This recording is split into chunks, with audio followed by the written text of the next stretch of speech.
Hello, how are you guys doing? I hope you have started your end of unit project. So I am here to help you with those questions. So hopefully you already have this and you've looked at it. And again, if you can't print it out, that's okay. You can just write on blank paper at your house.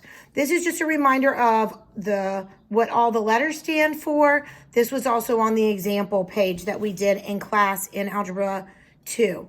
So this is question 1 on your assignment. And so we're going to walk through it together. But this says a ball is attached to a spring which is stretched and then let go. The height of the ball is given by the equation negative 3.5 cosine then times 4 pi over 5t plus 5. Now remember, if you're using this in a graph to help you set up part D, you need to change your letters. So the y stays the same, but the t becomes an x. So that's what I mean down here when I say use x for t.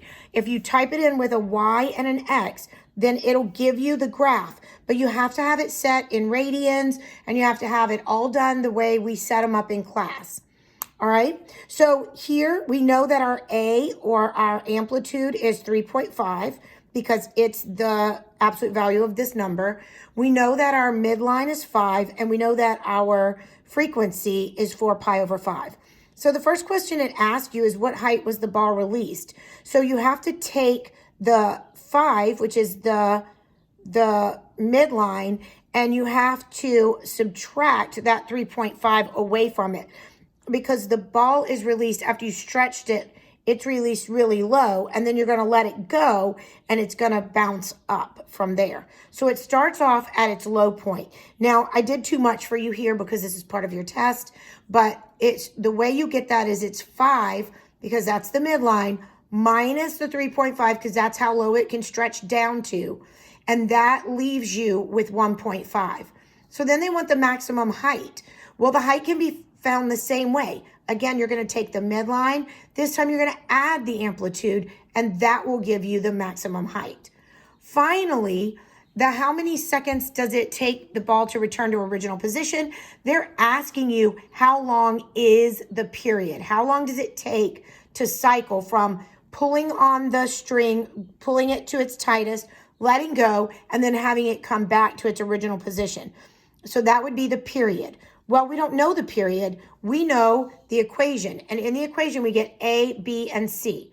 But for the period, we know that if we know what B is, we can plug that in and find the period. So 4 pi over 5 is our B.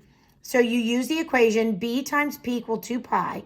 Substitute 4 pi over 5 in for frequency, and then solve. Remember that when you're dividing by a fraction, you're multiplying by its reciprocal. And that's the only hint I'm going to give you on that one. As far as D, again, you can type that into a calculator or Desmos, but you're really just going from the low point, which you have calculated at the beginning, up to the high point and back to the low point. And you've calculated all of those. You've also calculated your your period, so you're able to figure out that as well. And that's just a sketch. Just remember, that's a sketch. This is more important. All right, so number two, I tried to set you up as best we can here without giving you every single thing. I did give you some of them. So here it says an athlete was having her blood pressure monitored during a workout. Doctors found that her maximum blood pressure, which is known as systolic, is 110. So maximum is 110. That's what we care about out of that sentence. Her minimum blood pressure, known as diastolic, was 70. So what we care about there is minimum is 70. So yeah, it's giving you information about what a maximum blood pressure and minimum blood pressure are called. But what we really care is that the max was 110 and the minimum was 70. The other thing they're telling you is the heartbeat cycle takes 0.75 seconds. Again, when you see cycle, that's always referring to the period. It's how long it takes it to get through one cycle, which is 0.75 seconds. So these 3 pieces of information are all you need in order to figure out the A, B, and C so that you can then write the equation. So how do we do it? Well, we start with C. Remember, C is the average. It's the midline. Well, if I know my highest and lowest points, I just need to calculate the average. So I'm going to do 110 plus 70 divided by 2, because that's how we find an average, and that will give me my C value.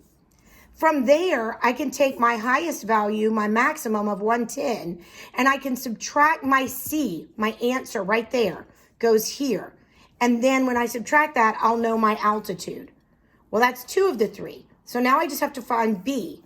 Well, remember, B is here. B is my frequency, but P is the period. So I know the period is 0.75 times B is 2 pi. So that gives us that.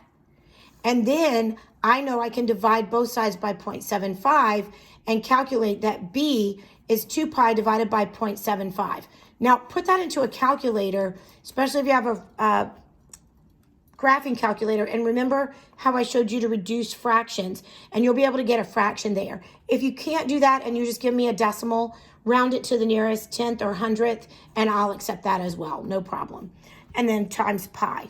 Once you get your A, B, and C, now remember we found C up here, then A, then B, then literally you just rewrite this equation and you put A where A is, copy all this, B goes where B is, copy the T, and then put C, your answer for C where C is. So hopefully that helps. Today was a pretty short video, but I just wanted to kind of give you an idea of how to find some of these answers, because I know it can be overwhelming sitting there by yourself. So if you have any questions, please get in contact with me, elective people. You know I love you guys, and I want to make sure I can help you. I'll give you 3 and 4 on tomorrow's video. We'll work through, I think it's actually 3, 4, and 5. We'll work through those together on tomorrow's video. Good luck. See you soon.